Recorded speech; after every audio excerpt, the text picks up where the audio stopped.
Oh, they got him. Oh, boy, all the big names are going to be coming out now. No, it's not going to happen. Temper those expectations with the Epstein files, okay? 427-1 was the vote yesterday.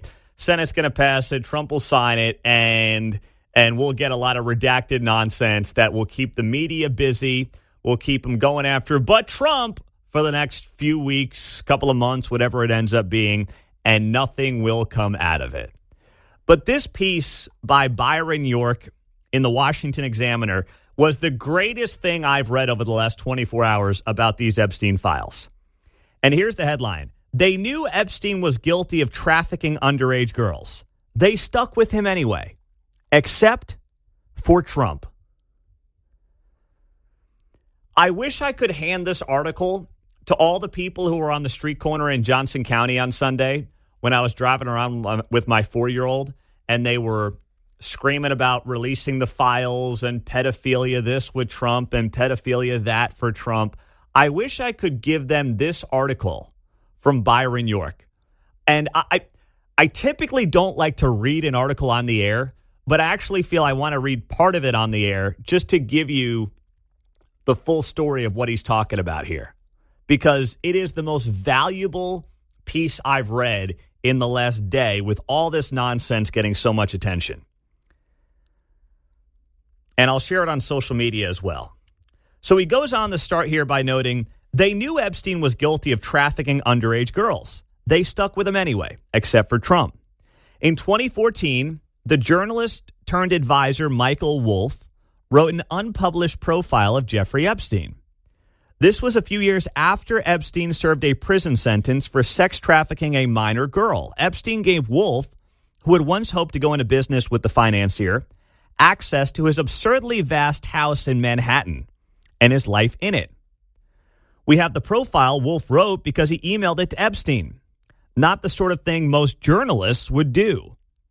And it was made public in the 20,000 plus documents House Republicans released last week. So Michael Wolff is a guy who's been a reporter for who's he written for? Vanity Fair, New York Magazine. He wrote a book called Fire and Fury back in 2018 about Trump and how crazy he is and all this stuff. He's a, liberal journalist and Trump hater, and he's allowed to be that. But I'm giving you the backstory because this guy wrote a fluff piece on Jeffrey Epstein in 2014 after he served his prison sentence. And the theme of the profile is that many prominent and accomplished people decided to maintain their friendship with Jeffrey Epstein, even after an investigation showed that he lured a number of underage girls to his house. The article goes on to talk about people like Bill Gates, like Peter Thiel, Mort Zuckerman, who's a real estate billionaire, owner of the Daily News, Larry Summers, former Treasury Secretary and president at Harvard. A lot of other big names as well are in here and in this article. Josh Harris, owner of the Philadelphia 76ers and New Jersey Devils. And also in the piece, a high-ranking official from the Obama White House whose name they were asked not to use. They all came to Epstein's house. Meetings, lifestyle, all these different things they were doing with this guy. And this was a piece that, once again, Michael Wolff, this journalist, wrote about Jeffrey Epstein after he was in jail. But as Byron York goes on the right here in the Washington Examiner, given today's political situation, here is something interesting. Out of all the names dropped, one is conspicuously absent: Donald Trump. The billionaire developer, reality TV star, and future president, who had a falling out with Epstein around 2004, did not even merit a mention as a former friend. Now, this was written in 2014, of course, before Trump was in the political arena, and that probably explains why they chose to not make him part of the picture, because they didn't feel the need to at that time. But he wraps up this great piece here by writing this. Byron York, Washington Examiner. Maybe this tells you something is wrong with the way the story is being reported today. Whenever new information is released, such as the thousands of documents recently made public by the House GOP. And when that new information contains nothing to incriminate Trump, the usual suspects loudly proclaim that more new information is still being hidden that will incriminate Trump. It must all be released, they say. One prominent Democratic senator, Chris Murphy out of Connecticut, literally recently said, clearly Donald Trump was at the center of a child sex ring. That is heartbreaking that the president of the United States was involved in that kind of gross, craven immorality. Chris Murphy is the one involved in gross, craven immorality with an accusation like that. Byron York goes on the note here. It is positively surreal based on what we know about Epstein so far, and we know a lot. But do not expect Chris Murphy or any of his allies to stop. In their world, the absence of evidence is simply more evidence of Trump's guilt. As long as they believe they can benefit politically from the story, they will keep pushing it. And that's exactly what is going on right now. You think that CNN and MSNBC, which is now MSNOW or MS Now, you really think that they suddenly woke up in the last week and decided, you know what? We are going to make this Epstein story front and center. We've got to do it. You really think that this is genuine journalism going on right now, John? Come on, spare me, man.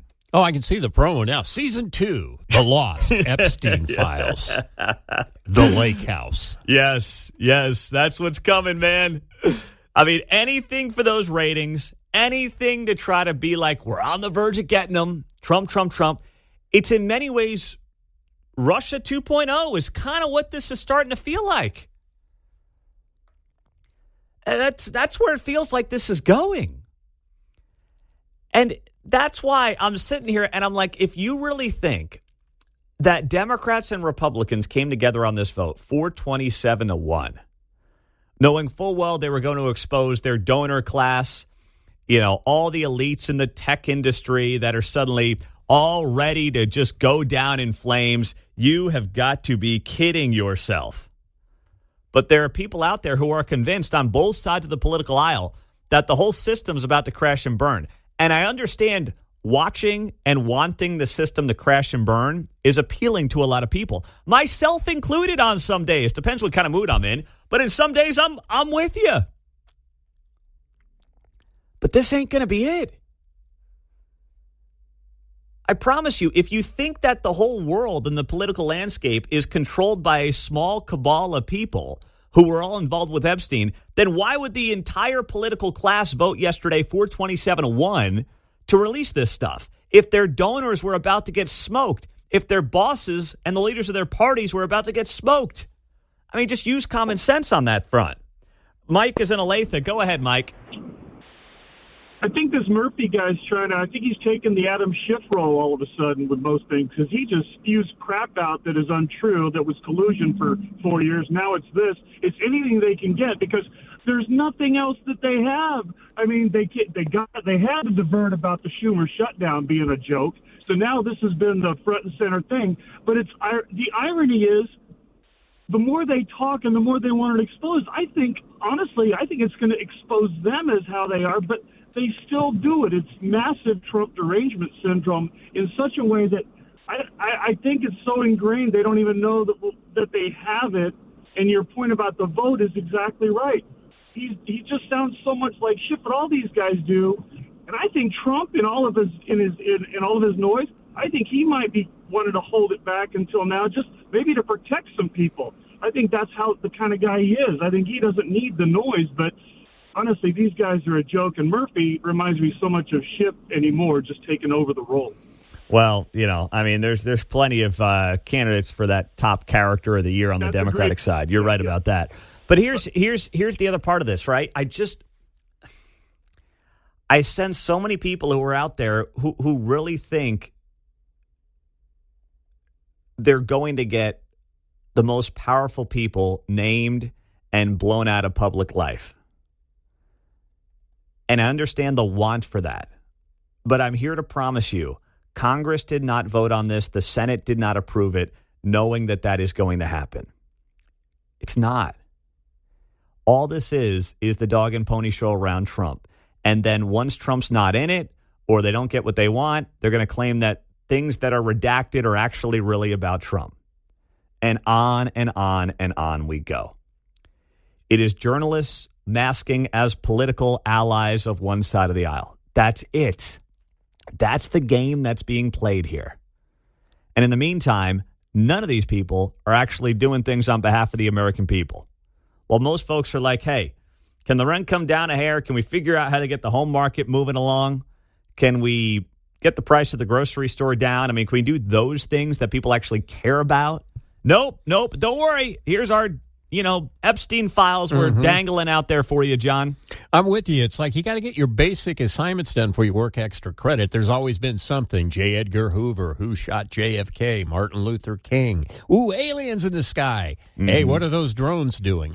That's stuff that you work on parallel, but after you get the main priorities and responsibilities handled. Yeah, and they're not close to doing that. Oh, okay? Absolutely not. I mean, they haven't even scratched We've the guys. got to get, they haven't worked in 2 months. Exactly, right. We've got to get people paid, et cetera, get some stuff open. Jeez.